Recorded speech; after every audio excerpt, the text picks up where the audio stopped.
as always, before I start, I want to give a great little shout out to these amazing people right here. The person on the top from Sharelib does amazing theories and analysis stuff for a bunch of characters on Sharelib, and if you're ever interested in that, you can go check them out. I've asked for their permission in the past to use some of their stuff in videos, and they do great research into everything. I highly suggest you check them out.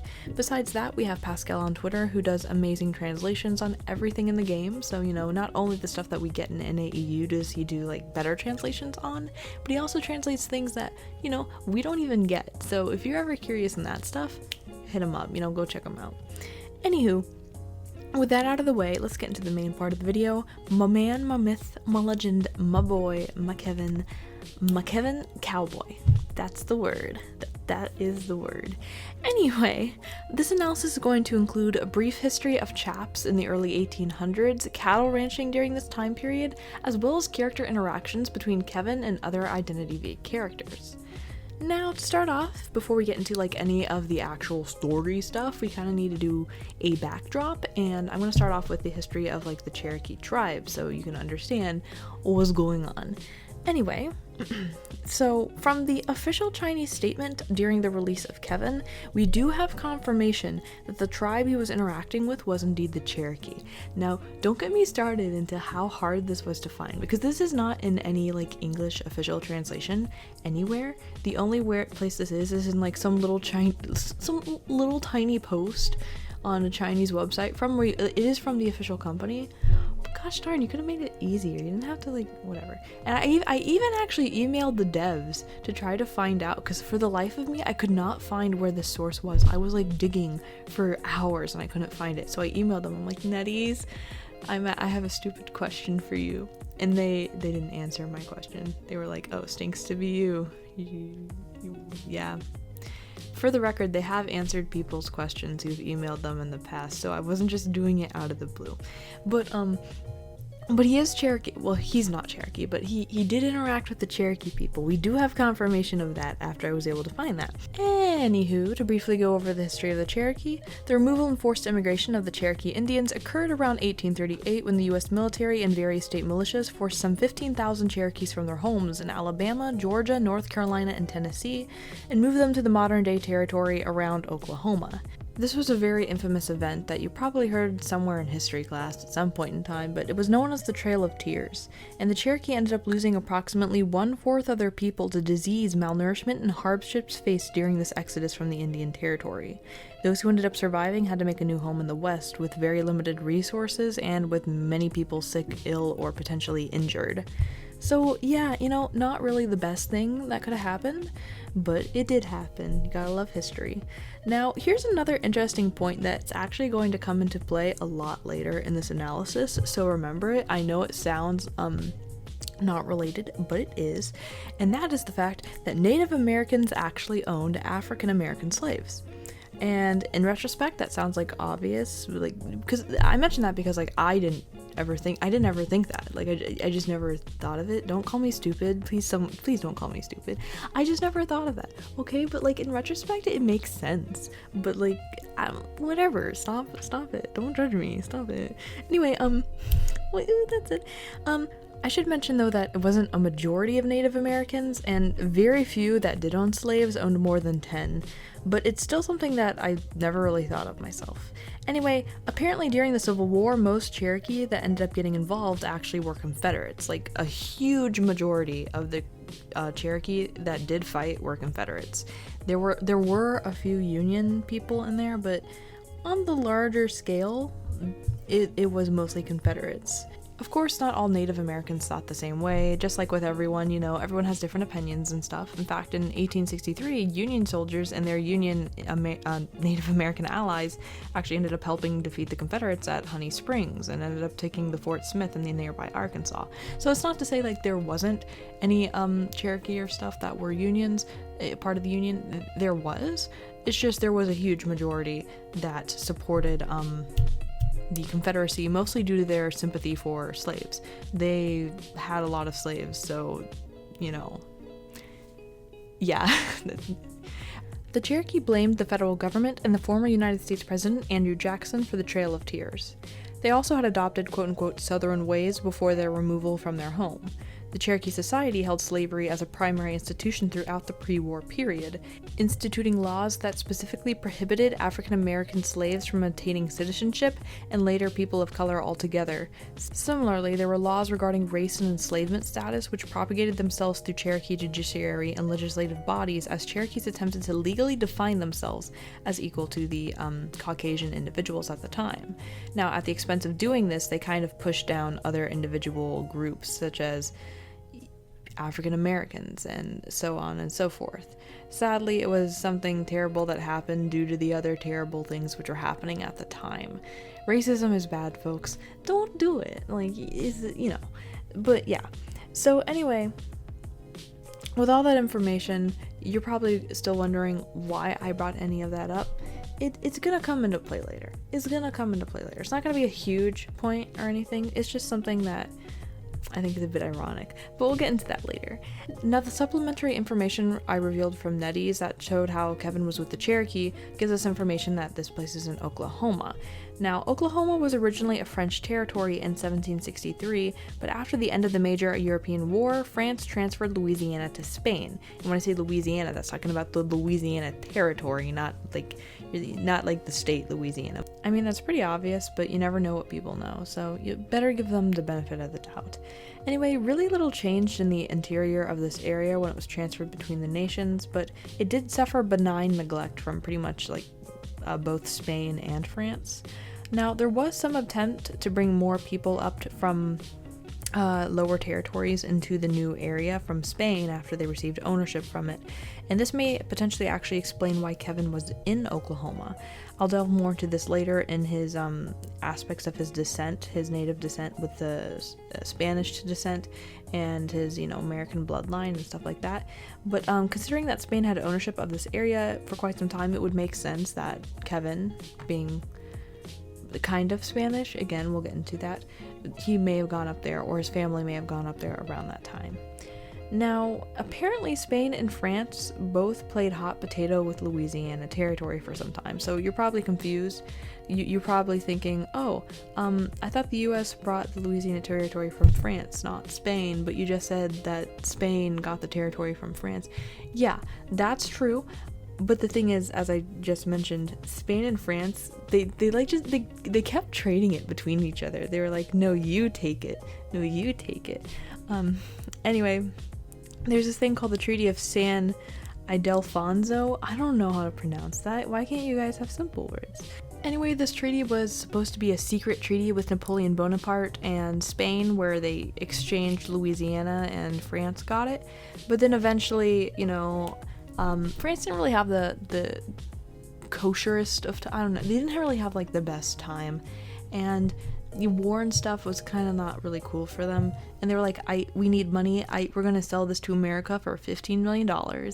So now I'm going to be talking about scalping and its history throughout America, as it's pretty interesting, if I do say so myself. So NetEase says that there's these bounties put in place that had Native Americans being killed for financial reward. Most analysis pieces on Kevin assume this to be in reference to the Homestead Act.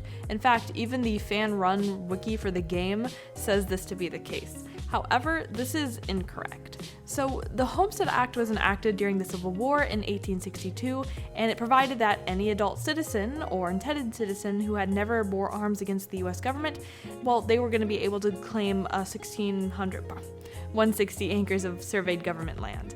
And this was pretty good for some people, pretty terrible for others, because for the Native Americans at the time, a lot of that land was their land that they were going to be forced off of, and following the Trail of Tears, which happened a few years back, it meant that the government was redistributing more of their land. So you got kicked off your land, you got more land, and then they kick you off of that land, and it's like, oof, not really the best thing that could be happening. So that having been said, while related, they were not the cause of the bounties. To better explain what I'm talking about, let's look at the history of scalping in America. Author Dr. Dean Shavers notes in his research on the topic that scalping goes back to the early history of the Americas. The Dutch governor of Manhattan, William Kieft, offered the first bounty in North America for Indian scalps, or Native American. In 1641, only 21 years after the Puritans landed in Plymouth Rock, the Massachusetts Bay Colony offered $60 per Indian scalp in 1703. And while it's not certain who started it, natives also took to scalping settlers. In fact, altogether the records show that there were immense casualties on both sides, though natives had scalped more settlers than vice versa. But again, that having been said, that's just with the numbers known. There's a lot of numbers that we don't know currently. And again, a lot of it had to do with the fact that settlers were doing it for payment, and they also did it for protection. Don't get me wrong, I'm not saying they didn't, but a lot of it was for payment, and for the natives, a lot of it was mostly for protection. So that is something to keep in mind. Again, it's a tragic thing that happened in history.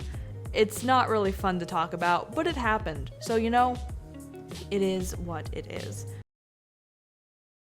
Looking back, we can also see other things that happened around this time. In fact, the New Hampshire legislature authorized scalping natives in 1724, paying £100 per each male scalp turned in. Women's scalps additionally brought half of that, and even children's scalps were brought in for more money. But this was the 1700s. I mean, surely by the mid-1800s this would have changed, right? With time, people become more knowledgeable about what's happening and more understanding about certain situations. Well, the answer to that is yes and no.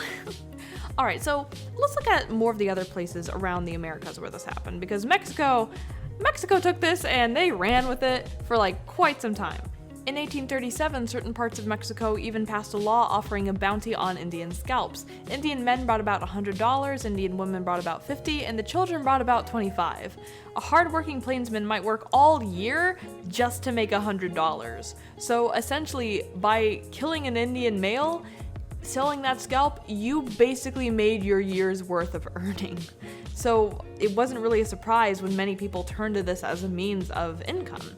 Now, as for the northern parts of Americas, there was many hotspots for Indian scalp trading or bounty hunting, namely California, which essentially kind of had a genocide going on there, to the point where in 2019 the governor had to make an official apology about what happened.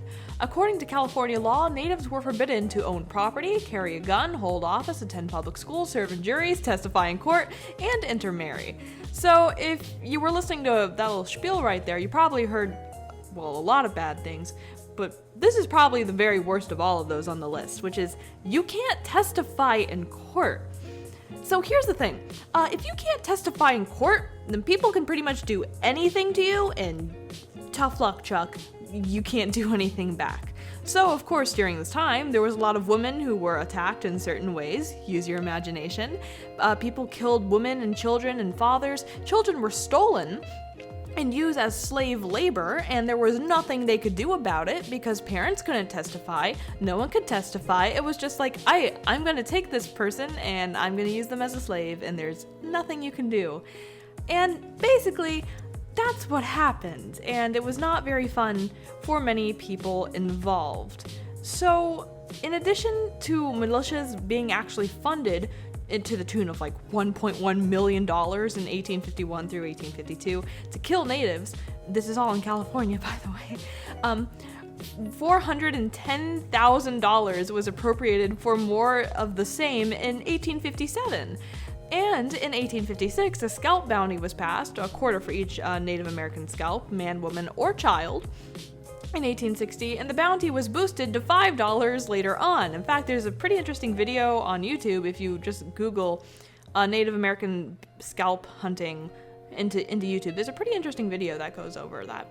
Just to give you an example of how bad this was in California, there were 150,000 Native Americans in California before the 49ers, or the Gold Rush.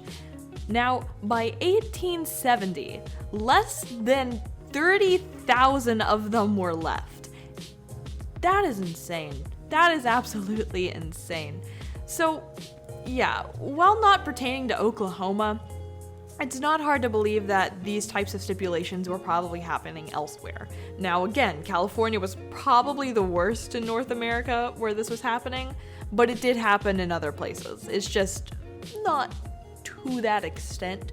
but it was happening. So it's not hard to believe that this would be happening with Kevin and his friend, as we'll get into later. Sadly, things like this have happened all over the world for thousands of years, with the Armenian genocide, which, might I add, the US only nationally recognized this year, 2021. This was like 100 years ago, and we only just nationally recognized it, and Turkey still refuses to admit happened. I mean, good job, Turkey. I don't know why we were so afraid of saying that we recognize it just to save Turkey's feelings. Here's the thing. Almost every single country throughout history has been involved in like some sort of genocide or something. But what you have to do is acknowledge what happened in your country's past, or in whatever's past. Acknowledge what happened. Be like, that was not good. Let's try not to do that again. Really try not to do that. And try to move forward and do the right thing in the future. So yeah, Turkey, maybe you should acknowledge that and try to move from it, but whatever. And also the Uyghur genocide happening in China right now, which is atrocious, and I'm really surprised that, like, if you turn on the news, you don't hear people talking about it, which is shocking because people are dying. Like, there's death camps in China for the Uyghur people. I wouldn't. China, you're like a civilized society. You have a lot of stuff. And this is not me like laughing at the people in the countries or anything like that. I'm just saying, like, it has happened throughout history for many countries. All we can do is say this happened and try not to do it again. Right now, there's some places that need to be thinking about that. So enough off of my soapbox. Let's move on to the next point. Let's start with something we do know. Design. Chaps. What is a chap? I didn't know what a chap was until I did this research. Chaps are cool though. They're those pants that the cowboys wear. You know, they got the little holes in them, but like they don't. It's actually supposed to help you when you're writing. Anyway, the concept of chaps was introduced by the Spanish to protect their legs from cactus, brush, and thorns and things like that. It's called chaparreros. My words gotta be so hard. Chaparreros, which meant leather breeches or leg of iron. Anyway, the types of caps, Chevin... I'm saying too many words that begin with a C and a K. Help me. I can't. Anyway, the type of chaps Kevin wears are called Oh my god. I'm not even gonna edit this out. You're gonna hear me suffering. The types... Oh, and I get a battery notification. Great. Okay. This is... The type of chaps Kevin wears are called shotgun chaps. This is the plainest type of chaps and the simplest design. These seamless leather pants have a shape that remind one of a double-barrel shotgun, hence the name shotgun chaps. Typically, they were held together by a belt that fit straight across the waist and often were decorated along the outside seam with long fringe. Chaps that didn't have fringe were called close-legged chaps. This is the type that we most likely see on Kevin because he doesn't really have like those big fringy stuff on his legs. The style was more popular in the 1870s through the 1890s, and because of their skin-tight cut and design, it was hard to put on or take off while wearing a pair of boots and spurs. The fancier type of shotgun chaps were favored by vaqueros, who I know this means Mexican cowboy, but I can't pronounce it, so it's vaqueros of the Southwest who liked more ornamentation on their everyday clothing. So basically, it's to help them when writing not get scratched and stuff. Anyway, these specific chaps were most likely popular around the 1870s through 1890s, as I said, which helps us a little bit more with the dating, which I'll get into later. Alright. Fun fact, I also had a whole section planned on the face paint that Kevin has. But here's the thing, I'm pretty sure that NetEase, after my research, I'm pretty sure they kind of just made it up. Yeah. I will say, according to some sources I could find, white face paint is a symbol of mourning for the dead. But the thing about that is the source that I found it from didn't really specify the particular tribe. So I don't know if the Cherokee thought that. And even then, I don't know if, like, that's the purpose of it. Also because the markings that he has on his face, I couldn't find in relation to a specific Cherokee pattern. but you know, whatever. But mourning would kind of make sense considering his friend died, and you know, like I'd be mourning too if my friends died. Like, you know, it's not very fun. It's not a very fun thing to happen typically. So that does kind of make sense, but I wanted to go more in depth, but there really wasn't much I could do. But for my next part, I was able to find some stuff, which is the feathers. Now, Kevin is adorned with feathers in his outfit, which is actually pretty interesting, because cowboys in popular media have been highly romanticized, yet their historical counterparts were actually like pretty poor and lowly and stuff. So the work they did was like kind of dirty work, you know, such as riding around in the sweltering weather, getting all hot, getting all sweaty, it's kind of Kevin, that kind of be hot, actually. No, not today, Fern. We are not simping today. Anyway, yeah, you get like really messy and stuff. You're gonna be riding through the brambles and the trees, and you know, not really good for your clothes. So sticking like little feathers in your hats and stuff, it's just gonna get destroyed. There's no point in it. Your feather's gonna get like torn out somewhere in some tree or something. So they didn't really do that. And do not get me started on the stupid feathers at the bottom of his hem. Like, not only is that not historically accurate, but why would you wear feathers on your shirt sleeves and stuff when you're a cowboy and you're running through like trees? Oh my gosh. You're gonna get so beat up, man. You're getting beat up hard. Like by the trees and stuff, that's gonna get torn apart. Yeah, not good idea. Anyway, the Cherokee people had different feathers with different meanings in their like culture and stuff. And considering the coloration of the feather that Kevin has, it's either an eagle feather, a hawk feather, or a turkey feather from what I can deduce based off of my understanding. Maybe if one of you guys are feather experts, you could figure it out better. Anyway, the design appears to have to be more closely linked to an eagle feather, in my opinion. Now, eagle feathers were used for decoration and ceremonial trials in some tribes. A single feather tail could be worth the cost of a horse, and only great warriors or medicine men were actually allowed to possess or carry the golden eagle tail feathers, while bald eagle tail feathers, symbolizing power and spiritual purity, were worn only by spiritual leaders such as the clan mother, a chief, or a medicine holy man. Now, while others in the tribe could carry or wear eagle wing feathers or plumes, everyone could wear the common bird feathers, such as the waterfowl, turkey feathers, and most other types of common bird feathers. So, while the thing is, for the eagle feather, I do think it looks more like an eagle feather, and it's possible you could have it on, but with the cultural significance for it being related to like holy men or things like that, I'm not really sure, you know, because he doesn't really, he's a nice guy, don't get me wrong, like Kevin's a chill dude, but I don't think he's like holy man by their cultural terms, really. So I don't know about that. It might just be a turkey feather that looks cool, but now you know. Now let's talk about Kevin's mixed race and surname origin. Bazinga. The origin of Kevin's surname and his design leads many to believe that he is actually from Spanish background. Now, firstly, we can see that his shirt has designs that are typically not really North American for those types of cowboys. The frills and geometric designs between the red and the black fall more closely in line with the design seen in the early vaqueros that I mentioned earlier that I couldn't pronounce. Basically Spanish cowboy. Anywho, in addition to his design, his heritage can also be deduced from his surname. According to good old FamilyCrest.com, which not gonna lie comes in clutch for a lot of these things when it comes to background history for family surnames and stuff, the surname Ayuso evokes images of the ancient homeland of Spain.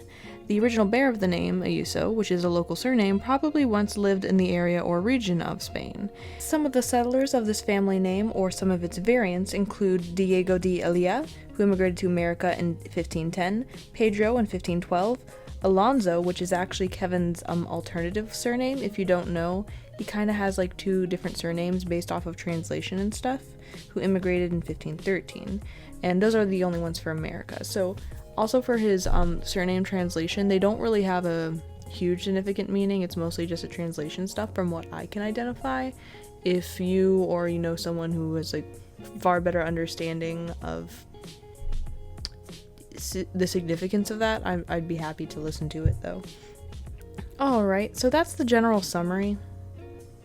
That's the general shebang for this point right now, but now I want to talk about the deductions. The deductions. Let's go, boys. Number 1, and before I start, I need to say that these deductions are translated from Pascal, who I mentioned earlier, so if you ever want to read them, go there. I mean, you can actually read the original deductions, like, you know, on your game, but I prefer Pascal's just because they're usually, like, actually translated more closely.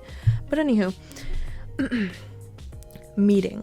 To meet a new friend is to think, until bad luck befalls you, that it is good fortune. A photograph. A young boy that has tumbled into the snow looks up the shabbily clad Native American girl and the mad cows nearby, and the girl's hand is clutched a finely crafted lasso.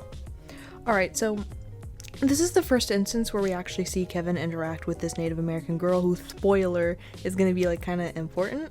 Anyway, this girl's going to be kind of like the pillar for Kevin later on, so we need to pay close attention to what we have. So this girl is depicted in shabby clothes, showing that she's probably not that well off. The scene also depicts a younger Kevin who seems to have fallen into the snow.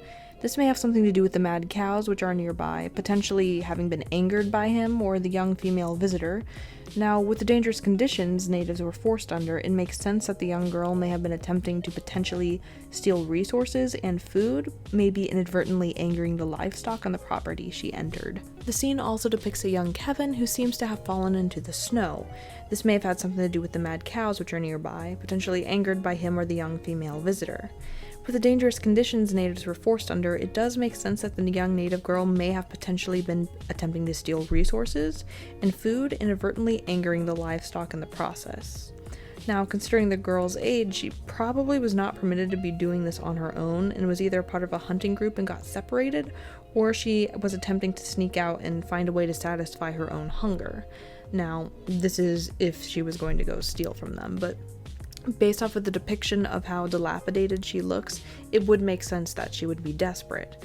Although it could simply be that the cows are just being cows and, you know, being mad, as cows do. Cows are sweet, actually, I like cows. Conversely, Kevin appears to be out in the field on his own. It's possible that the angry cows may have alerted him to someone's presence and he quickly rushed out to the scene. Although considering that we see in the second deduction how it's depicted that she saved his life, it's more likely that he was out exploring and succumbed to the freezing temperatures. We know from later deductions that Kevin's family owns a ranch, so it's highly likely that this ranch is the same one he inhabits. So he was probably sneaking out, but being young, unskilled, and, you know, a small little Kevin, you know, he was probably not that skilled with the weather, and definitely didn't really know what to do in a survival situation. However, despite her intrusion into the property, the young native girl didn't flee when finding the strange boy. Instead, in her kindness, she decided to risk being exposed to the enemy in order to help the young Kevin who was caught in the snow. In the eyes of Kevin, this kindness and bravery will eventually become the ideal of what he strives to be, selfless and righteous, the same ideal he believes should be found in every cowboy. I wanted to be a cowboy, baby. I wanted to be a cowboy, baby. Find out later to Kevin. The young girl probably had no idea that any of this was going to happen, and maybe if she did know, she might not have went out. But she definitely didn't expect that she was going to find some guy freezing in the ground. She probably didn't expect to be saving them, and what she definitely didn't expect was that she was never going to return to her tribe. Spoiler alert. She dies. She dies. Deduction 2. Repaying the debt. All folk possessing a sense of right and wrong know that you should lend a hand to the damsel in distress, even more so if she saved your life. A group photograph. Kevin's family and the girl surround an old, broken-down hearth, making merry. The girl hands over her lasso to him. Upon finding Kevin, the girl quickly worked to return him to his family, further endangering herself, despite it probably being much safer for her to just abandon him or help him by maybe bringing him back to her tribe. She decided that she was going to try to bring him back to his family. So Kevin was really happy to return home safely because, you know, not dying is like kind of nice. You know, I like it. And he made sure that his family was aware that the young girl had saved his life. And according to the name of the deduction, repaying the debt, the joyful interaction with the family appears to have them demonstrating their appreciation for her saving their son. They appear to be sincerely warm and welcoming for her. But upon closer inspection, we can see that there's like some things are, a little off here. Take note of the broken down hearth. The fireplace is old and worn. This is implying something about Kevin's own economic status. Kevin's family appears to be involved in the cattle raising business, and the origins of Oklahoma cattle raising go back to the early 1830s. The cattle raising business was actually more so, not pioneered, I guess the word is, but it was sort of run by some Native American tribes around Oklahoma at the time. However, following 1850, there was no readily available market for their cattle, and because of this, with the huge gold rush boom coming by, while the Native Americans weren't really able to benefit from it due to other issues happening for them around the time, this was a great opportunity for other individuals to make profit off of cattle. So what ended up happening is a bunch of people tried to make money from that type of system. So what we know about this family is that they're suffering a harsh winter, as previously shown, with Kevin, almost dying in the snow.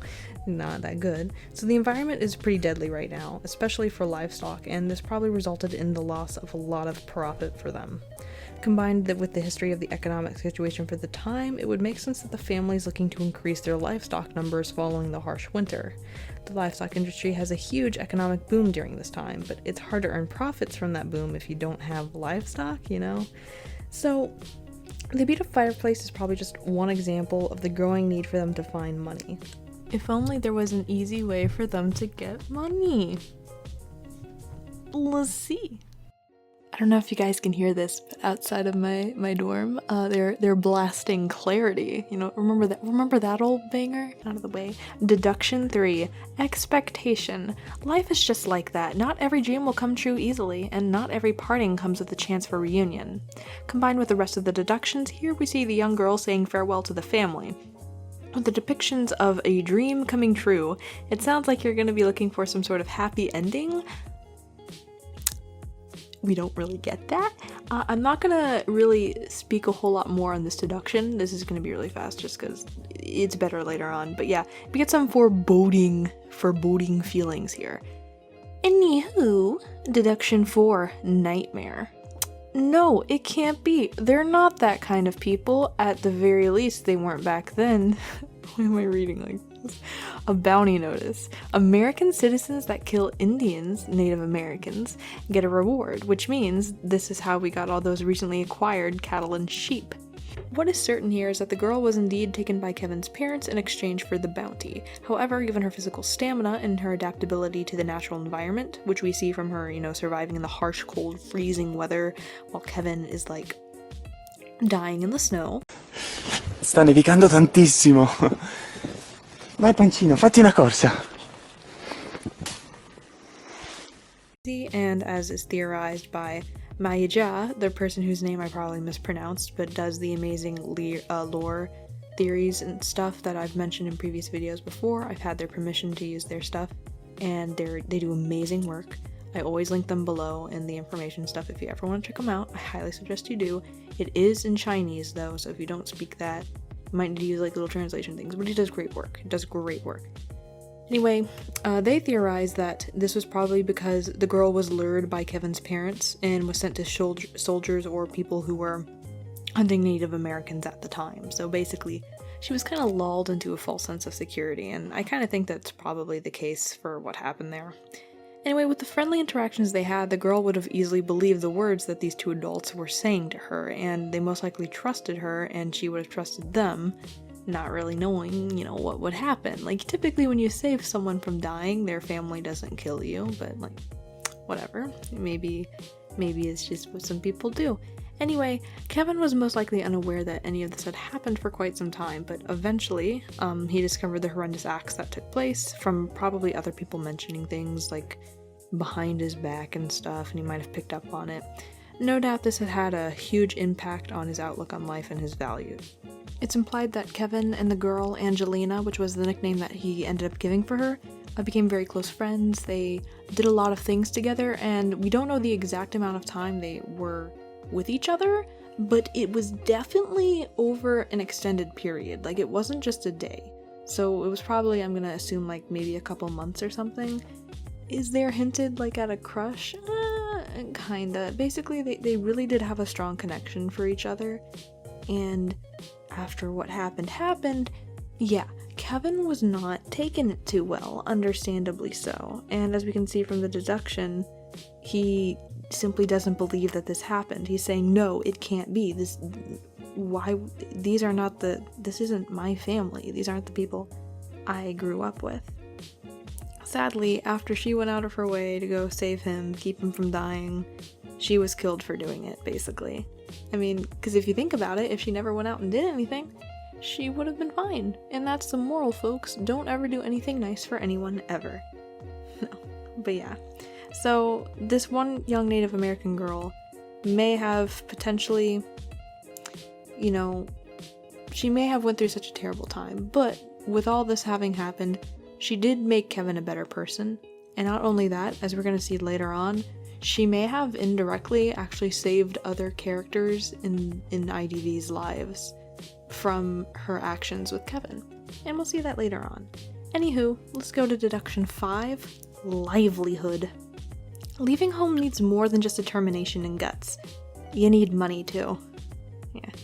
Yeah, that hit me hard right there. We gotta do that. College student. I hate money. I hate everything. Anyway, agreement of employment. The owner of the farm will, for a fixed term, pay Kevin Alonzo for his labor. As luck would have it, for a deftly skilled, healthy cowboy, making a living ain't that hard at all. I love how it says "ain't." I love those little colloquialisms. But anywho, upon the discovery of the fate that befell his friend, Kevin became determined to leave his family ranch. His ranch that had been profitable from the blood of this kind, friendly girl. Independence also requires money, however. I know it. With little experience, Kevin found stability as a cowboy. During the Civil War, many ranchers left to fight. Cattle, in the absence of strict population control, had multiplied, and there was approximately 5 million longhorn cattle in Texas in 1865. Side note, completely unrelated, every time I hear Texas cattle, like longhorn, I think of this canned speech introduction I have. Again, I mentioned before I did speech stuff. I always would write specialized introductions, but sometimes you don't have time, you have to write a speech on the spot, so you kind of use something canned. And one of my favorite ones, whenever I would debate in Texas, is, Senators, this debate right here is a lot like a Texas bullhorn. A point here, and a whole lot of bull in between. It's such a good introduction. So good. I love it to death. Anywho, it does get a bit quirky. Anyway, so there was, however, a market in the north for these cattle, and if the ranchers could somehow get all this cattle in the south up to the north, they could end up fetching 10 times what they were worth in the south. Stonks. So there was this dude named Joseph McCoy, who was a livestock trader in Chicago, and he wanted to bring these cattle from Texas all the way up to Chicago, where there was a lot more demand for them. McCoy was said to have been a man of his word, and for most people, his promise of making a lot of profit ended up being true. There was one instance of a guy who bought 600 cows for $5,400, and then he ended up selling them for over $16,800. Now, this was the beginning of the beef bonanza in 1867 and 1881. So this was a period of time where all this stuff was going pretty crazy, And McCoy, he'd sent over 2 million cattle, pretty much all the way up to the north. In fact, if you've ever heard of the expression, the real McCoy, to say something is truth and reliable and has a good reputation, this is where it comes from. So if you ever want to go up to your friend and be like, you're the real McCoy, because people say that these days, then that means you're saying you are reliable and trustworthy. You got my back, bro. Boys support boys. Anyway, with that minor history lesson out of the way, what we can essentially summarize is that Kevin needed a job. With the ample amount of cattle in the south and with the high demand in the north, he found one, and he didn't really have a lot of skills, so this was good because all you had ride horse. That was what you do. You ride horse, push cattle. Gosh, I wish I could get a job like that. Gosh, I mean, I have jobs, but come on. That seems easy. Whatever. Maybe I'm just biased.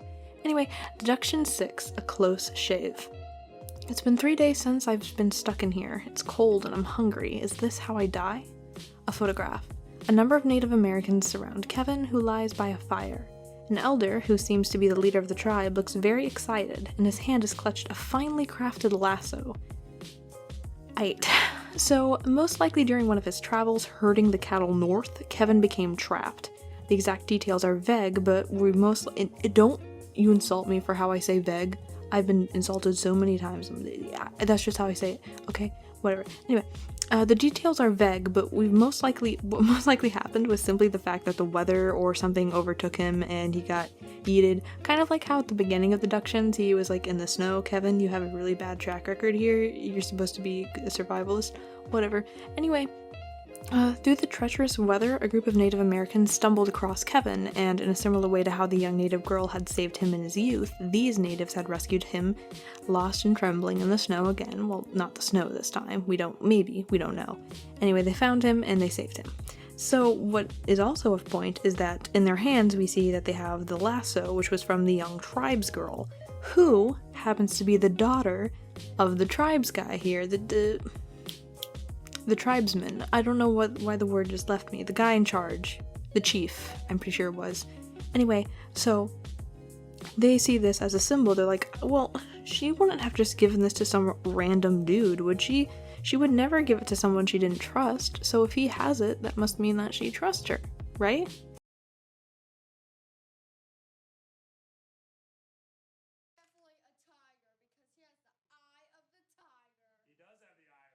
Are you sure about that? Deduction 7. Atonement. Is that eagerness to help born of gratitude or guilt? As much as I can, I want to make up for the sins of the two I'm covering for, as well as the misdeeds of my compatriots. So by the looks of things, it appears as if the clan has taken Kevin in to a certain extent and has provided him with safety and care. But Kevin is uneasy. As a cowboy, he would never lie directly. Well, in his own moral, he would never lie directly.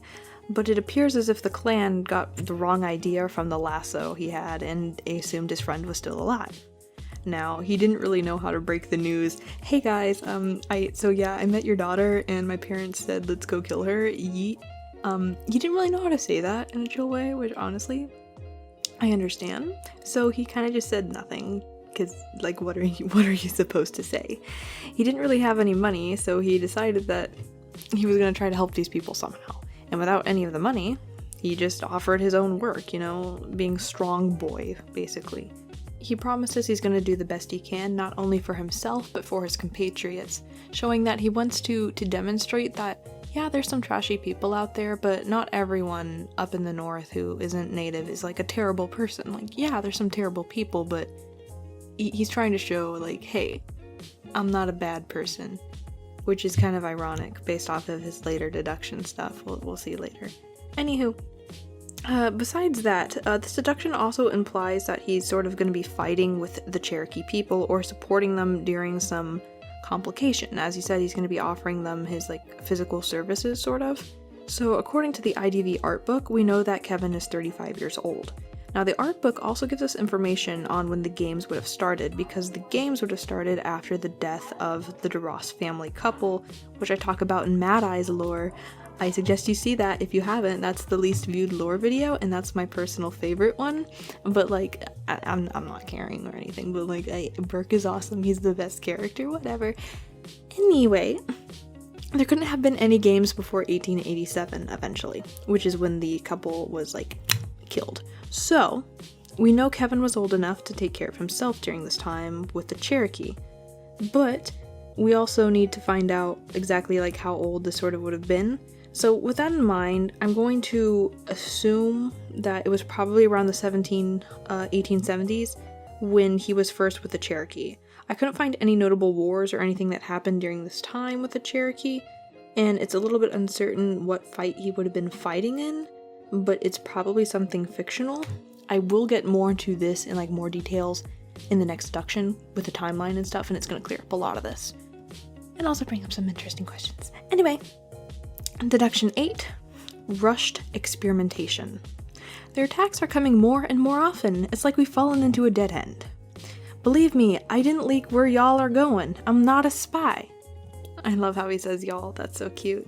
Anyway, it appears that within this fictional battle Kevin was a part of, the enemy was successful in attacking the Cherokee. After living with them for an extended period of time, it's only logical that they would start to become suspicious that the attacks started to increase around the time he came there. Oh, and also, the young girl that they've been looking for that had entrusted him with this lasso, she still hasn't showed up yet. So as you can see, they're pretty sus of him right now, and it makes sense given the situation. We know that all of this is taking place after 1831 because the Trail of Tears happened around that time zone, and we also know that it has to take place before 1887 because of the previously mentioned Manor trials. Now, is it possible that Kevin could have joined the trials post 1887? Like, we don't know exactly how long these trials are going on. It's probably that they lasted a couple of years, so he could have joined it later, but let's, for the sake of the argument, assume it's the earliest. We also know that the shotgun chaps Kevin wears in the game were extremely popular around the 1870s to 1890s, implying that when he's playing the game, it's most likely around that time zone. So it has to be sometime between 1830 to 1890. If he's 35 during the trials, and assuming he starts the trials at the very earliest point possible in 1887, that would mean that he was probably born around 1852. Keep in mind we're assuming the very earliest amount of time, so it was probably a bit different to this. Now, I'm going to assume that he's at least 10 years old when he's going to meet the Cherokee. He's probably older, keep in mind, like as I said before, but 10 years old is the earliest we're going. Now, that would mean that his story takes place around 1862. If he's 18, he probably would have been going through this around 1870. So generally speaking, I'm going to tentatively put the time zone around 1860s to 1870s for him interacting with the Cherokee. Alright, so why is any of this important? Well, around the 1860s, we start to get closer to the Civil War. As I mentioned near the very beginning of this research, there were large swaths of Cherokee which fought with the Confederacy during the Civil War due to their support for slavery.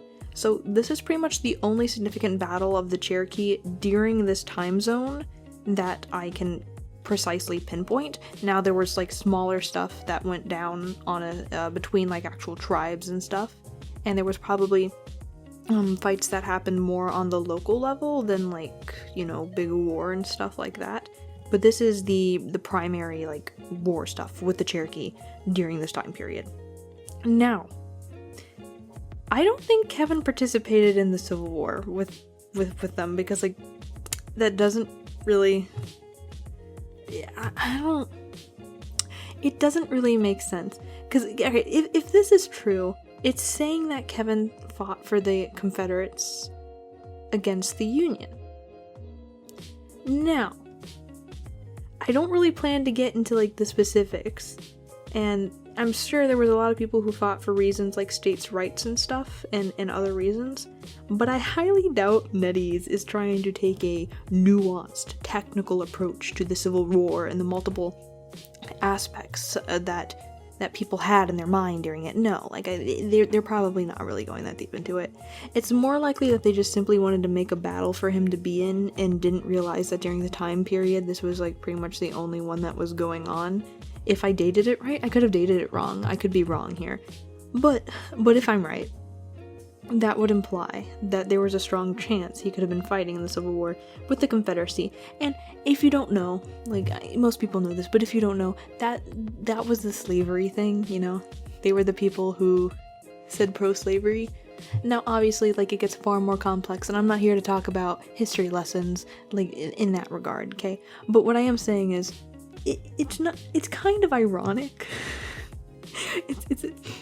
It's a little bit ironic that you would have the character who is supposed to be sympathetic to African Americans, as we'll see later on. Like, that's something he's supposed to be sympathetic to the plight of a different character who is African American, and they may have inadvertently implied that he fought for slavery. I don't know. Now, with that having been said, they probably didn't do that. I don't think that's what they meant at all. I think that was just like, it just happened to be around the time zone. And besides that, it could also be that I just got the time period off, and it might be that there's just something else. Maybe it could be a battle that didn't exist. But We should also look at other battles that happened during the time that it could also be implying. So historically, the closest you're probably going to get is the Great Sioux War. I'm butchering the pronunciation. Sioux. It was in 1876, and it was much closer to the north than Oklahoma is currently. That's quite big. Impressive. And the Cherokee weren't really a part of it, but we should mention that Kevin does mention these Native Americans in his character day letter, so it's evident he knows them. He does know this specific group. So it's possible that he could have been fighting in this war, which actually would make potential sense, and it could be that the young girl, while part of the Cherokee, I don't know how you would connect it, actually, but it could be. I'm coming up with stuff here, okay? Don't hate on me. Anyway, Deduction 9, Hesitation. If I were to tell the truth about what happened that year, no. I suppose I don't need to anymore. We were once good friends, that little miss and I. We spent a lovely winter together. Why did she not come back after then? Facing people's persecution, Kevin still chose to remain silent. Because he cared for the natives, he was also afraid that the crimes of his parents would cloud the intimate relationship between them, and he was afraid that the elders of the tribe would be disappointed with him.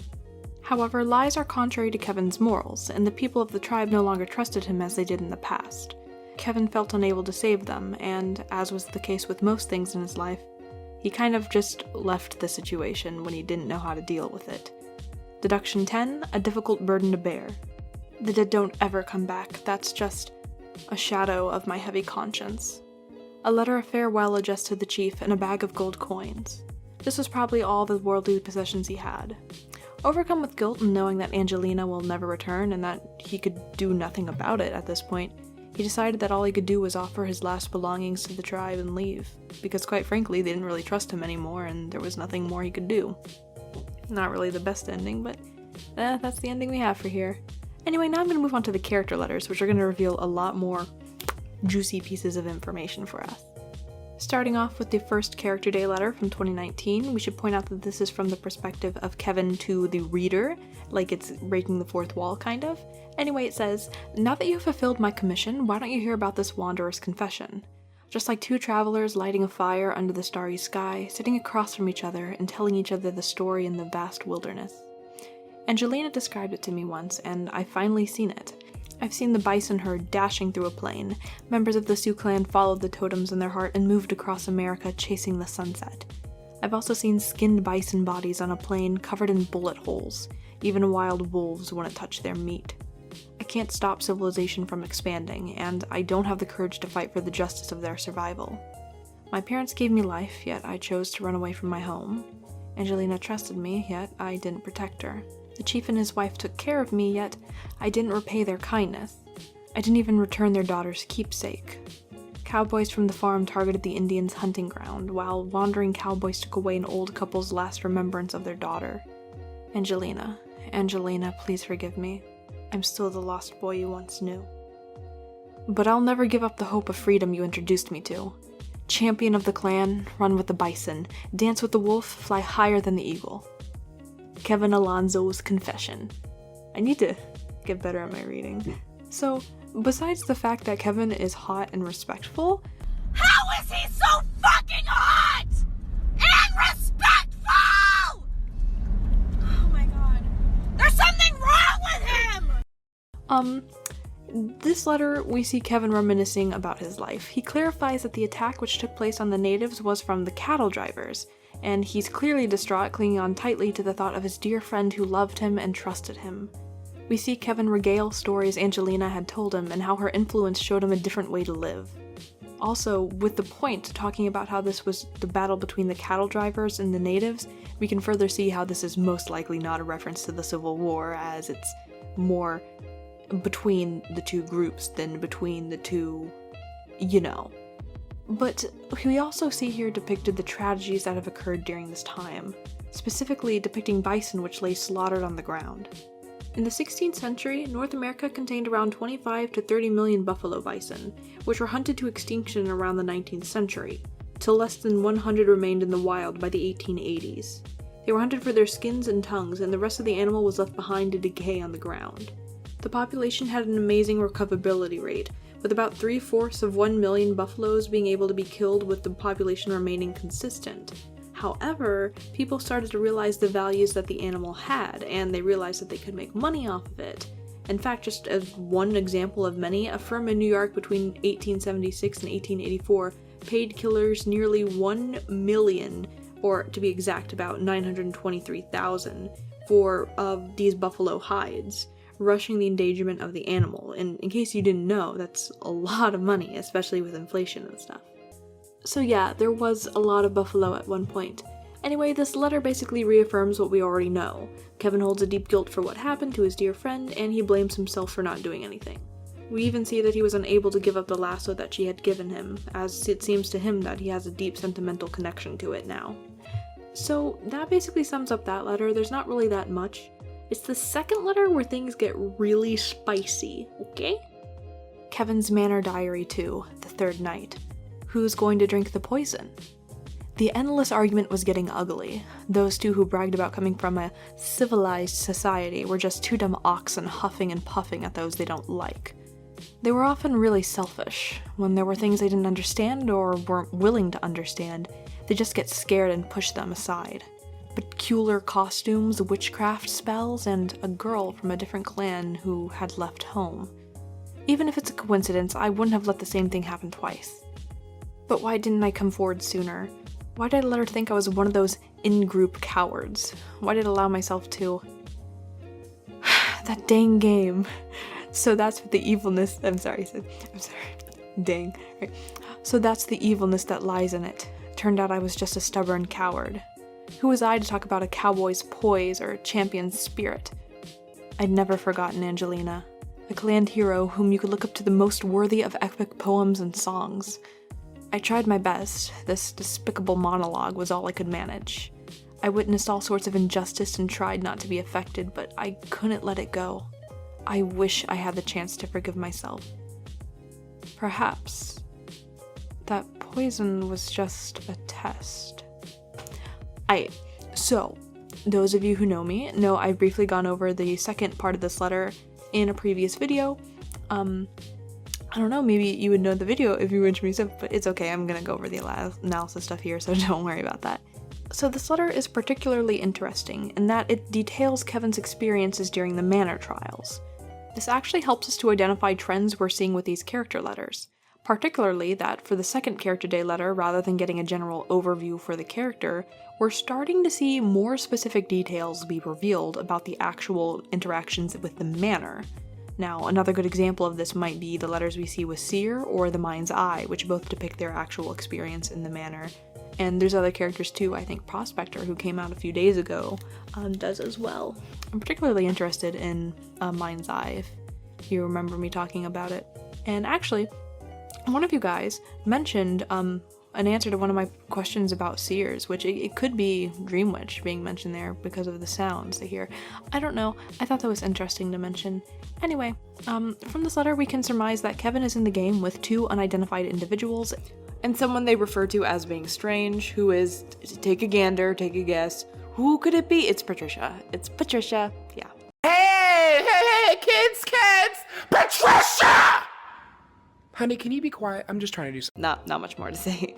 Also, forgive the audio change. Long story short, new recording device thing, so it's probably a bit worse right now. Sorry about that.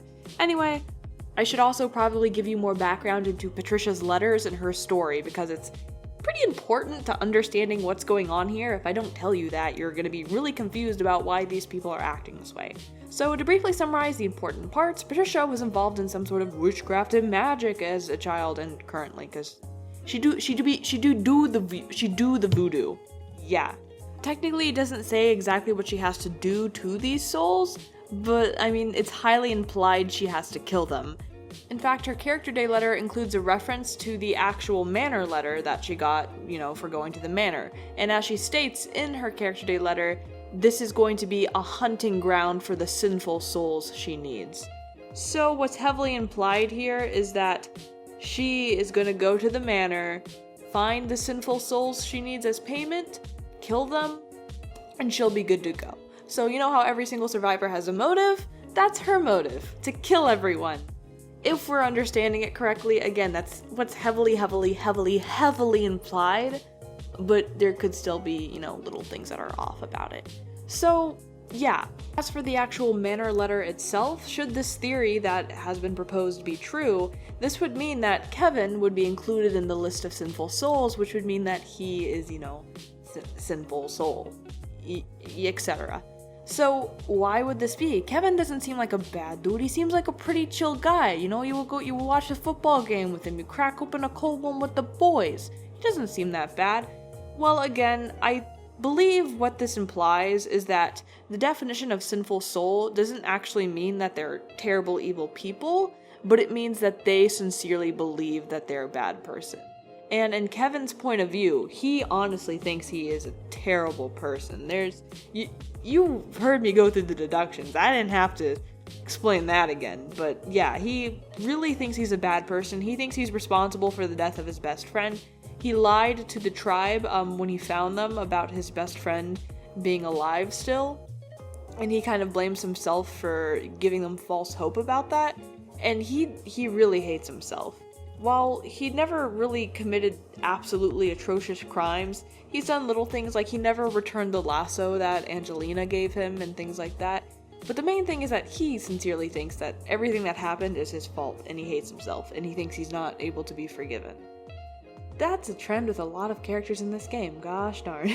Anyway, upon actually attending the trials, this gets worse when Patricia, who is seemingly pitted against the other two survivors who don't understand her culture and her background, and also are a bit dissuaded from talking to her, mainly because of the fact that, first of all, as previously mentioned, she thinks she's going to a manor to kill a bunch of sinful people. If you were told that you're going to a place with a bunch of evil, sinful people, do you think you would interact with those people like friends?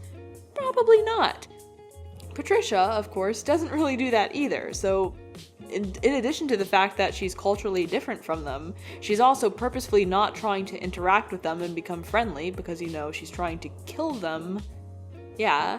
And with those two things put together, the other survivors are kinda not really getting close to her, as one would understand. If I was in a room with someone who was purposely not talking to me at all, I would probably not be the best friends with them either. So sure, the other people are kind of being a bit, you know, mean and rude and stuff, but at the same time, it also has to do with the fact that she is literally there to kill them, and yeah, she's not really interacting with them. Anyway, they probably tried to coerce her to drink the poison, as, you know, she's the weird one in the group, and they would rather her go than anyone else. And they also kind of treat her poorly and without much respect, and she's depicted as being, quite frankly, disgusted by them, and she treats Kevin the same as the other people. She treats them in the same vein. Now, Kevin has never insulted her or did anything directly rude to her, but the main thing is that he didn't defend her when the other people were saying these types of things. So he kinda was ambivalent towards it all, which is honestly the main theme with Kevin. If you know anything about Kevin, his definition of a character should be the guy who means well, but when something goes down and he needs to act, he doesn't. He's a nice guy, though. But anyway, he feels terrible for not defending Patricia. And he eventually sees this as sort of his fault. And he kind of gets like flashbacks to his friend Angelina, because first of all, they're both from, you know, different types of cultures, and they're both deeply misunderstood for it. And they're just not seen in the way they should be seen. So as he refers to Patricia in the letters and stuff, he says, quote, a girl from a different clan who left her home. This is obviously a direct reference to Angelina, who had left her home, and she was from like a tribe and stuff, clan tribe, you know. And she found Kevin, and they spent months together and stuff, long story short. And eventually it's implied that Kevin probably crushed on Angelina a bit, and, you know, now he's reminiscing on her. He does deeply miss her, and he had deep, fond thoughts for her. So when Kevin looks at Patricia and he sees these similarities, he sort of sees his friend that he couldn't save. And he's like, man, I couldn't save my friend, but you kind of are my friend. You're like a surrogate for her. I want to at least try to do for you what I couldn't do for my friend. But long story short, Kevin does care about her in the way that he cared about his friend. He's like, I ain't gonna let this happen twice. me do something stupid once, shame on me. Something stupid twice, shame on you.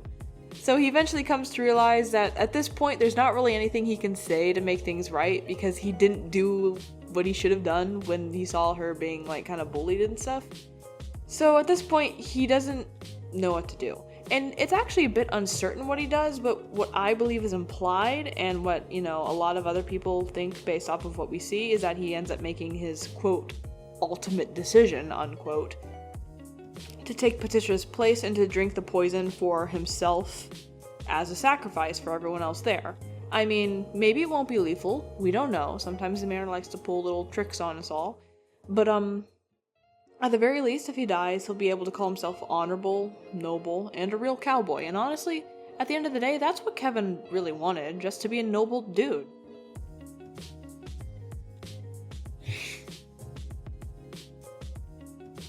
What if you recorded over 20 minutes of audio,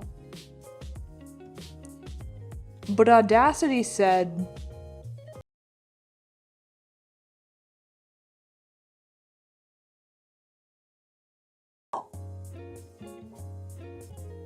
I'm fine, I'm doing great, I'm so happy, I'm fine. I hope you like this section, because we're going into something spicy here. We're going into Christmas section. You know, I wasn't even gonna do it originally, but now I'm gonna do it, even though I recorded it already and it deleted, because I care about you. I care about you, specifically you at the other end right now. You, I know your name. I'm choosing not to say it, but you know, I love you. Yeah, just for you. So you better like it, because my mental sanity is currently hanging by a strand of hair tied to an anvil at one end, and the other end, I don't even know. Probably something strong. My slowly draining mental sanity aside, let's talk about the Christmas 2020 event thing that was on Christmas. It was about the... Gosh, I don't even want to re-record. Christmas 2020, there was an event, there were different characters, information was revealed about them. Bazinga! Okay, so, Kevin, he was one of them. Let me read you the responses. So, the setting was, you were on the street during Christmas, and then specific characters based off of who you chose for a song thing would come up to you, and they'd be like, oh man, that song you played slaps. Let me tell you about myself.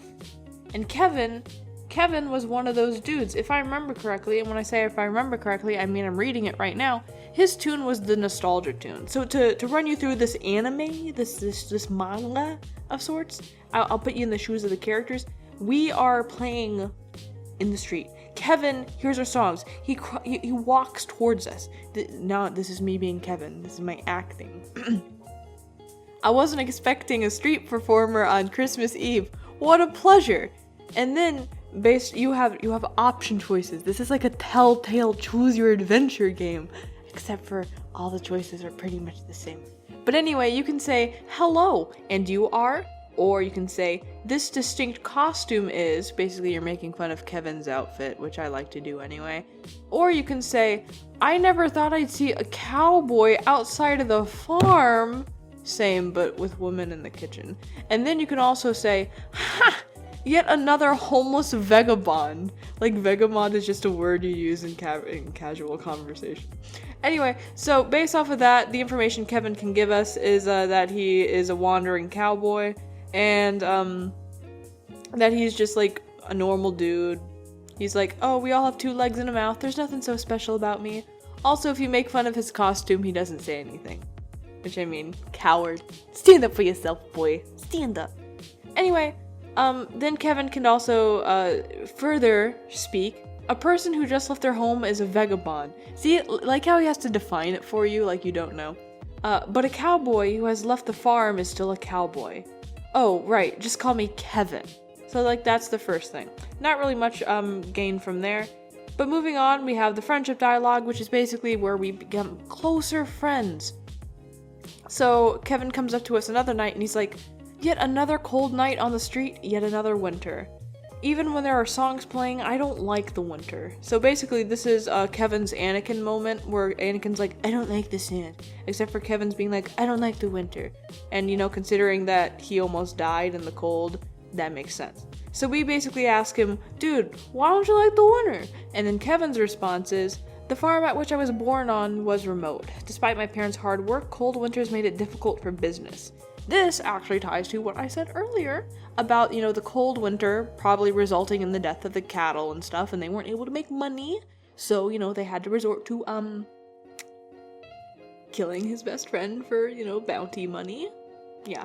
But anyway, Kevin then proceeds to speak. Whenever the temperature dropped, my calves and lambs froze to death at the barn. Again, basically proves what I said, because I'm a genius. I'm brilliant. And then, we can say, oh man, that sounds like a difficult life. Not really that romantic or anything. And then Kevin's like, romantic? Well, there was something that actually was quite romantic. When I was young, my parents always sent me to the barn in which the winter is clean. In the winters to clean the shed for the hungry, cold, and agitated animals. I could go back and re-record that line because I said it a little bit wrong, but come on, I'm fine. Don't make fun of me. Don't you do it. Don't you do it. Don't you do it. You're gonna do it, aren't you? Understandable. Have a nice day. And then Kevin says, this one time I slept on an ox's tail and it kicked me right out of the barn. To which we should say, how romantic. Because, I mean, I don't know, but okay. Then Kevin comes right back at it again. Oh, that's the first time I met her. That adorable and smart girl saved me. Whomst could this be? It's Angelina, yeah. So then we come right back at it again with day 2, dialogue 2, and then Kevin's here, he's listening to the song, and we're like, yo, Kev, what is up, my dude? And then Kevin's like, what's up? I was just enjoying myself with this song. And then we're like, oh, can you tell us more about that girl that you told us about? And he's like, yeah, she was really cute and short then, even though it's the winter, she was only wearing a leather vest. There was even a layer of snow on the outer layer of the leather. She had a feather on her head, I forgot which eagle's feather it was. She seemed to have mentioned that, but I couldn't ever find her. So, one thing to mention here is that it's an eagle's feather, which means when I mentioned earlier about the outfits, while this doesn't exactly pertain to Kevin's outfit, we do know that at least the tribe that he was interacting with did use these feathers commonly, because, she had it. So we do know that. And anyway, we can say, like, why was this lady special and stuff like that, to which Kevin replies, her, a well-mannered lady. She is an Native American girl with a personality. Yes, I replaced the word. And then Kevin, right back at it again. She was lost in the storm when we met, and I set off for a new journey because of her. Friendship Dialogue 3. Alright, so basically there, we get confirmation that she was lost in the storm, and she probably found him, and that's what happened. So, she probably didn't go to the barn specifically to steal, but that kind of, she got lost, she found the barn, and then, while she was there, yeah. So, moving on at it again, boy Kevin, where were we? So, he comes at us another day, he's listening to the music, and we're like, oh, do you like the music? He's like, oh, this song reminds me of another old piece of music. And then we're like, oh, so our music is just as good, right? And he's like, no, even though the musicians I praised didn't have an elegant string instrument. They could play unique pieces of music with drums, tambourines, recorders, and panpipes. So we basically ignore the fact that he insulted our music, which, I mean, come on, Kevin, why hating like that? And then we respond, oh man, that sounds cool. Or we can say, I always thought cowboys only played popular songs with a harmonica. Not wrong. Accurate. But he's not Matt from Digimon. Sorry, I made a reference. Then Kevin says, they play Native American music filled with a sense of nature and life. But I was just a hurried passerby. Before I had any chance to know their musical instruments, their songs they hummed, and their faithful dance moves, I left in a hurry. Again confirms dude left Dodge after, after the fighting and stuff went down. Oh man, I accidentally scrolled down. Oh darn, didn't mean to press. Oh darn, gosh darn. Aw, fiddlesticks. Ooh, this is intermission because I don't want to pause and have to record that.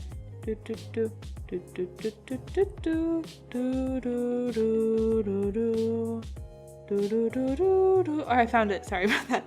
The dialogue 4. I probably should just re-record that, but I'm not gonna do it. Kevin says, "Have you thought about hiding?" And then we say, "Why do you ask?" Or we can also say, "This is a funny response. Even if my music's temper is like weird, the song isn't that bad, right?" Kevin out here insulting our music. And then Kevin's like, "Even if no one's playing the Ode to Joy at Christmas, the music here has a sense of reunion still." To which we can respond, "So you're wondering because you're hiding from your family or friends?" And we can also respond in exchange, "Sometimes the further you run, the more futile it is." To which Kevin, for both answers, he doesn't say anything. To which Kevin responds after his long pause of not saying anything, "There's always things you can't evade. Blood ties, favoritos, hatred, misunderstandings." I mean, he's not wrong. Probably added that death and taxes, but yeah. And then we say, "Kevin, you gotta be the most sentimental cowboys I met. You're so deep, Kevin. Oh gosh, Kevin, you're so hot and awesome, and we love you, Kevin. Oh man." And then Kevin responds, "Are you kidding? I am clearly the only cowboy you know. Thanks for not asking more difficult questions to embarrass me, Baka. I hope I'll be able to go as I always did, so as not to bring shame to my family." Dialogue 5. Kevin, back at it again, comes out of a bar. Kevin walks out of a bar. "Hey, are you still here? You just in time. Look at what I found." How's my drunk voice? Is that a good drunk voice? I don't know. I don't know on its own. I'm not a voice actor. I'm a doctor, not a magician. Is that a pair of gingerbread man? Kevin, tipsy, while tipsy. "When I was young, my parents would always give me a gingerbread man at Christmas.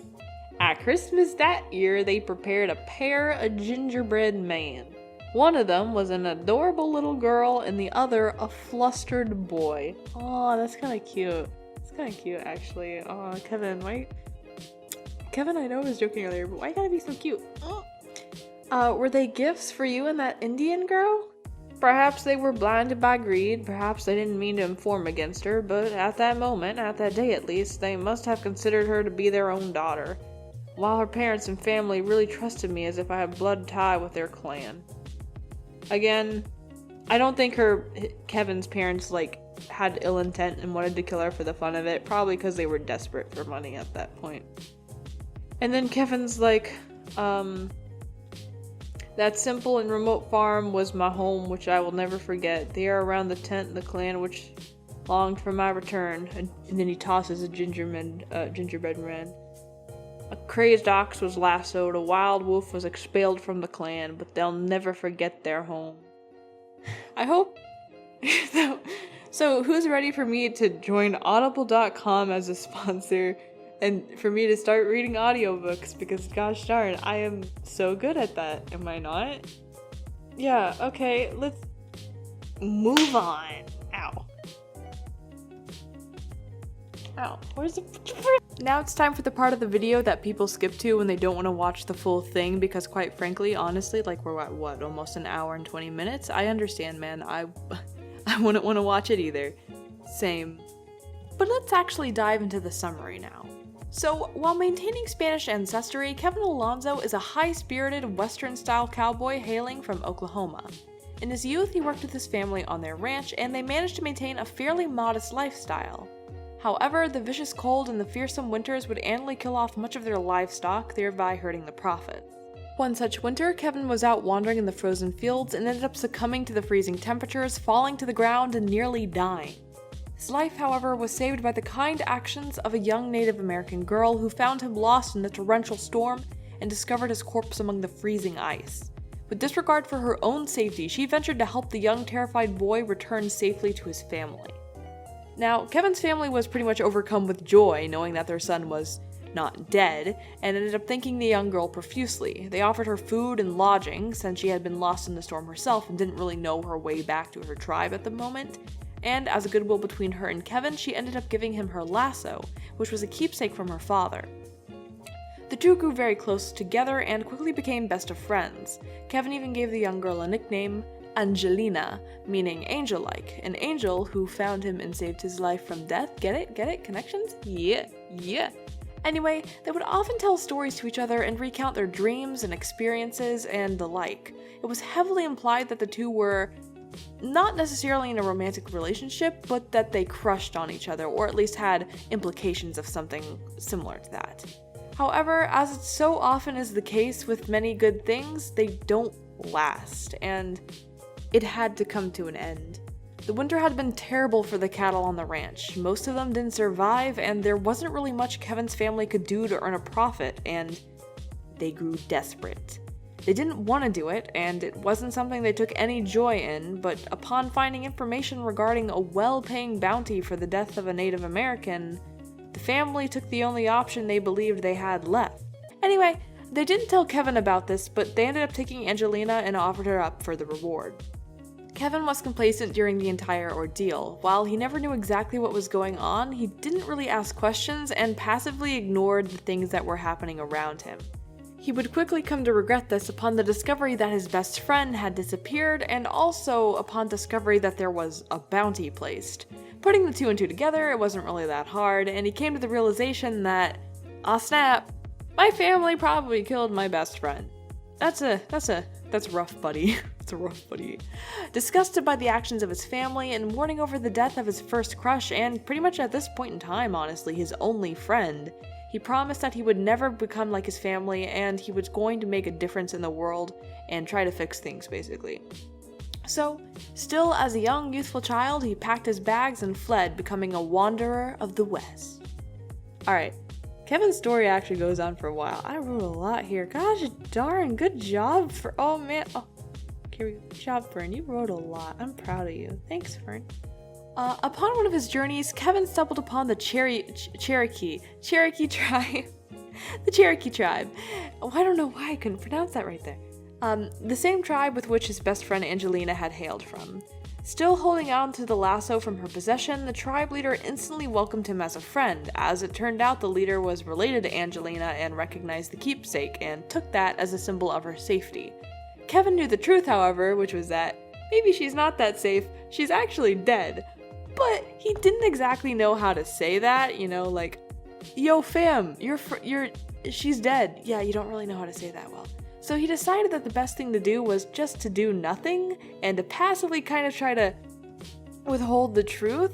Usually what I do when I try to ignore my problems, I just don't pretend they exist. Yeah, so Kevin fights with the tribe in local conflicts and things quickly turn south. The battles that are hard and well fought are starting to look a little bit different, and people are starting to assume that maybe someone's tipping the opponents off. And with Kevin being the only new addition to the team, rumors start to spread that maybe he's a spy. Now, his symbol of trust is the lasso, but as time is going on, Angelina's not coming back, And the tribe guys are like, huh, she's not coming back. Someone's probably tipping off the opponents. You're literally the only new person here. Wait a minute. Who are you? Yeah. So Kevin doesn't really know what to say because he doesn't want to say, oh yeah, by the way guys, your friend, that young girl, she's dead. Yeah, he doesn't really want to say that. So Kevin decides to flee before matters get worse. He leaves some money and he leaves some of his possessions behind, and he leaves Dodge as fast as he can. although he does end up keeping the lasso given to him by his friend Angelina as a keepsake, because he really does care for his friend and he can't bear to part with it. Now, after all this happens, yeah, we're still going, by the way, Kevin's got a long summary. Kevin gets a letter from the Manor, and arriving, he meets two uptight individuals and Patricia. Yes, Patricia, who is purposefully avoiding everyone. Kinda sus? Among Us? Is this the imposter from Among Us? Yes, this is me, imposter. But anyway, the reason for her being so sus and avoiding everyone actually has to do with her letters. So, according to her letter from the Manor, she's looking for sinful souls to sacrifice as payment for a ritual she had performed. Now, if she plans to kill them, she probably isn't trying to be buddy-buddy with these people. And the only other two individuals who are there that aren't Kevin and Patricia, they're kinda like, not the nicest people is the best way to put it. They don't really understand Patricia's heritage and culture, and they profusely mock her for it, for the way she dresses and for the way she acts. And also that, in conjunction with the fact that she's purposefully not interacting with anyone, really creates some, breakage in the group. So they try to push her to drink a bottle of poison, which is presumed to be something which the Manor had set up as a sort of trial for their group. Again, this part is actually a little bit iffy, but this is the best understanding we have of it from reading the letter. It is not 100% though. But anyway, they're trying to push her to drink the poison, and Kevin is sitting here like, they're kind of being mean to her. That's not really nice. Because the thing is, Patricia reminds Kevin of his best friend Angelina, who was treated unfairly because of her heritage. Kevin deeply regrets not being able to help his friend at the time, and he blames himself for it. So, while he can't do anything to save his friend Angelina, because it's too late, he sees Patricia, and he sees Angelina in Patricia because both of them come from a culture that is being treated unfairly, and at the same time, they're both people who are sort of running from their own home, and they're a fish out of water, and Kevin empathizes with that. So, he knows that there's nothing he can do to fix what's happening with Patricia. While he saw the other people bullying her, he didn't actually do anything to stop it, and he kind of hates himself for it. So he decides that the only thing he can do at this point is to try to drink the poison in place of Patricia. So that way, you know what? Maybe he'll die, but he'll die being a hero. So that's the summary. Parts of it are subject to change. It's not 100%. But that's like the best we can get, and I know most of you guys probably don't want to watch the full video. Honestly, I don't blame you. I don't want to watch the full video either. I'm probably not even gonna watch all of this after I record it. Stuff. Skins and accessories! Let's do that now. So, first of all, Kevin do kind of be pimpin' though. He kind of be drippin' as the kids are saying these days. Yeah, I know what the kids say. I'm hip. Anyway, I'm gonna start with the Brave skin just because I feel that one's the most obvious. It says, quote, "Tribal warriors ran with wild buffalo, dances with wolves, and soared high with eagles." This appears to be a direct relationship to Kevin's first 2019 Character Day letter where it says, quote, "Run with the bison, dance with the wolf, fly higher than the eagle." I'm sorry. So, basically, yeah, it's pretty similar. I would not be surprised if they did that, and considering how nicely it ties in together, I'm pretty sure that they did. Anyway, going on to the next skin, Misfit.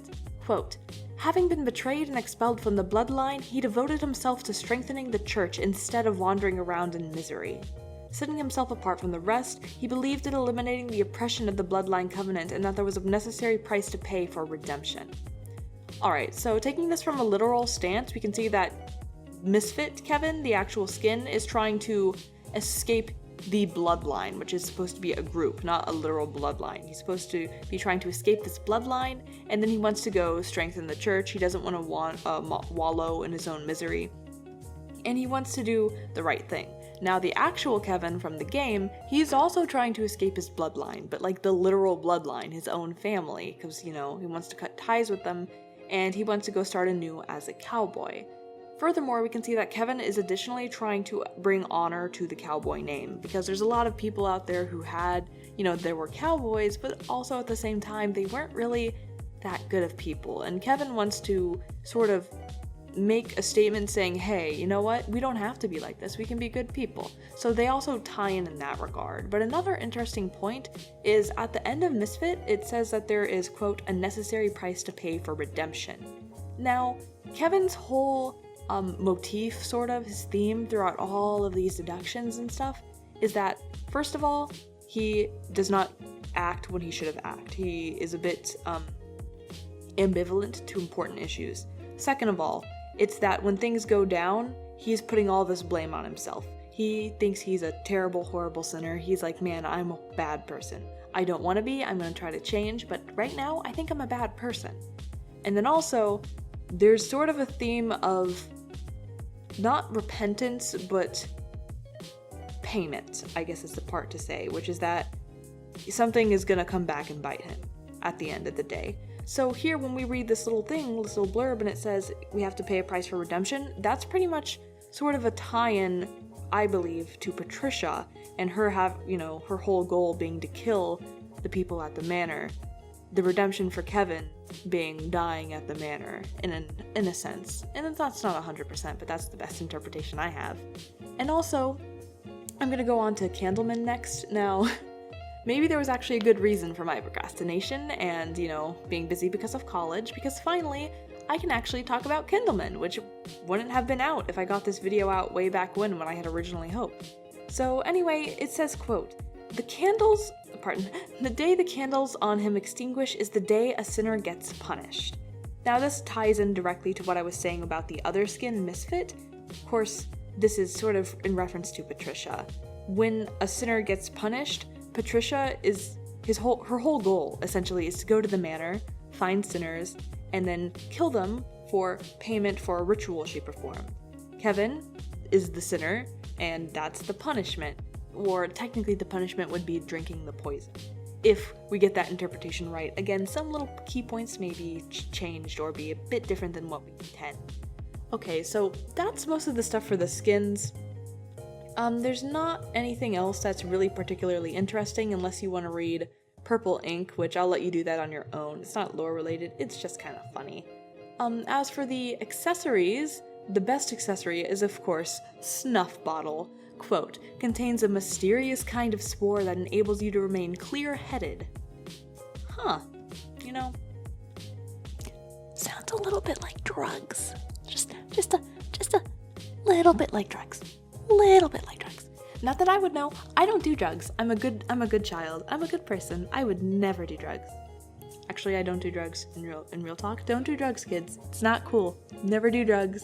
You're not cool if you do drugs. If you do drugs, my respect for you goes down. I'm sad. Don't do them, okay? Okay. That's your don't do drugs PSA. But yeah, I just read that because it was kind of funny. There's no other reason. I just liked it. There's also the cactus doll, which is kind of funny. I'll let you read that one on. And then, of course, if we're actually tying into the lore stuff, there's really only one here, which is Dry Pipe. Quote, a present from a chief representing friendship and a peace. Of course, this is directly related to the chief that Kevin met when he greeted the Cherokee, which was the tribe by which his friend Angelina came from. He found the tribe, they saw that he had the lasso, so they took that as a symbol of him being friendly with Angelina. And they're like, oh man, he's friends with her, that's nice. Let's all be friends and have fun, And they passed the little pipe around, etc., until everything else happened later on. You read that part, listen to that part of the video if you want that information. So that's the end for all of the, pardon me, skins and accessories. I feel as if that's a general, good little overview for it. And now I'm gonna go over the Deduction star section. So, usually I don't talk about the Deduction star skins or comments or anything like that. But the reason I'm doing that today is because, you know what, it's a new year, it's a new me. Okay, it's not actually a new year, that was a couple months ago, whatever, we're rounding here, it's basically the same thing. So, I've been wanting to go over the Deduction star stuff because it does tie into certain characters' lore. Like, I know for instance with Joker, the Deduction star pieces have like pivotal points of information for him. Now for Kevin, it's not that important, but I just wanted to read it in. So for his original deduction star quotes, we have 3 pretty little things here. We have, of course, freedom beats all. Flip yeah, Kevin. Yeah. Merca. Yeah. I don't know, I just very patriotic. And then we have, quote, it's not easy being a good person, unquote. Yeah, that's true. I don't want to, this isn't Philosophy Fern. Philosophy Fern is every Thursday, unless I release this on. But yeah, you get the gist. And then the last one is, quote, you can fool others, but you can't fool yourself. Another true statement. Now going over to the next Deduction Star pieces. This is actually from the most recent Deduction Star event, so the quotes here aren't anything particularly special, but let's go over them. Hey friend, you seem troubled, let's hear it. Just a cute little greeting from Cowboy, because he's a good boy, he's a precious boy, we love Cowboy, he's so nice. And then the next quote, quote, oh my dear lady, how can I let you do this by yourself? And this one is sort of just, Cowboy kind of being a simp. It's fun to say, but Cowboy is very nice and kind in that regard, but I think it also might be implying something about Angelina because, the dear young lady, but there's no hard proof for that. It's mostly just him being a nice guy. He's a nice guy. And then for the next one, it says, the winds of freedom answers to no one. Please forgive me for not staying longer. And basically that relates to Kevin being a vagabond and wandering around all the time, and eventually, of course, for instance, leaving the tribe and leaving his family. Of course, he has good reasons for doing so, but it does relate to that. And now going over to the next section, which is of course my personal favorite, the Twitter responses. Yay! Let's bang on that shebang. I'm so good at this. It's epic tweet time. It's epic tweet time. It's epic tweet time.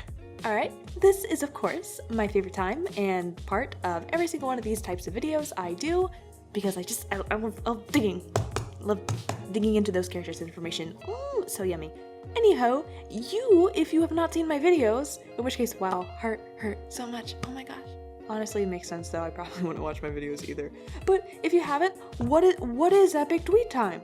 Well, IDV Twitter in Japan likes to post character responses to questions and statements posted by fans. These responses are written as the characters and can reveal some personal information. Pascanel or Urinet, same name, same account thing, on Twitter provide these translations below that I'm going to be discussing. Now the link to the Twitter is in the description, and his Ko-Fi is also there as well, so you can support their good work and translations if you like, and when I say if you like, I mean you should.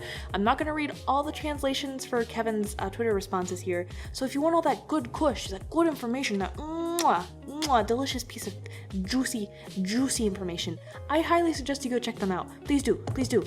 They're very good at what they do. Very good at what they do. Anyway, with that having been said, I do want to give you a little bit more information about some quirks Kevin has, primarily being the fact that he calls women kittens. So I'm going to be reading these deductions, and you're going to be like, why is he saying kittens all the time? What is he doing? Yeah, that's just a quirk of Kevin's. He calls, women, he just calls them kittens. He calls them his kittens. So, he's just like, hey, my sweet kitten. And that's just what he does. He just does that. It's kind of cute. I like it.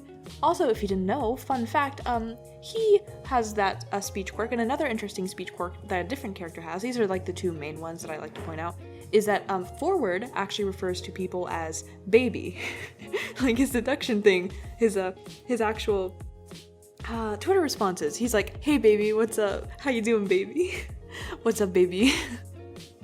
It's just kind of funny. So yeah, Kevin calls people kitten and forward calls people baby. It's just, it is what it is. It is what it is. So I'm going to start off with the first little tweet here. Now, just to add, Kevin is very, very, very flirtatious in a lot of these tweets here. So this one is from someone's comment saying, quote, Mr. Alonzo, how are you planning on spending the Christmas? I'm a Christmas baby, so I'd like to ask you to celebrate it with me. Kevin, of course, replies, gazing up at the stars and remembering faraway days.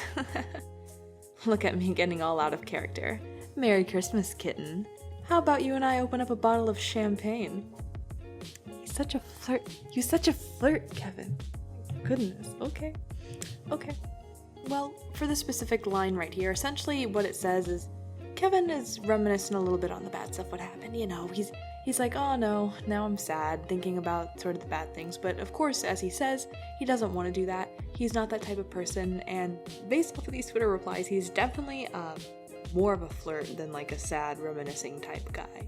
Like, just because he doesn't like something and doesn't like himself, he more so tries to not think about it.